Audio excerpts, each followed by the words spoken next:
বাবা তো বাবা, এরকমই হয়। বাবারা যতক্ষণ থাকে বটগাছ হয়ে ছায়া দিয়ে রাখে। আজকে একটা কথা মনে রাখবেন, আবদার করে বলে যায় আপনাদেরকে, বাবা, বড় ভাই, স্বামী আল্লাহর দেওয়া এক একটা নিয়ামতময় অভিভাবক। স্বামী এটা যেমনই হোক, যদি ইনকাম কমও করে, কিন্তু সেই স্বামী যতদিন বেঁচে থাকে ওই স্বামীর স্ত্রীকে কেউ আঙ্গুল তুলে সহজে কথা বলতে পারে না।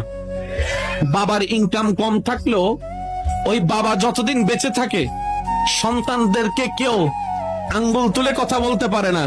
কিন্তু যখনই মাথার উপর থেকে বাবার ছায়া চলে যায়, যখনই মাথার উপর থেকে আমার বোনের স্বামীর ছায়া চলে যায়, এই সমাজের যে বলতে পারে না সে মানুষও আঙ্গুল দেখাই দেখাই কথা বলে। সেজন্য মনে রাখবেন, বাবারা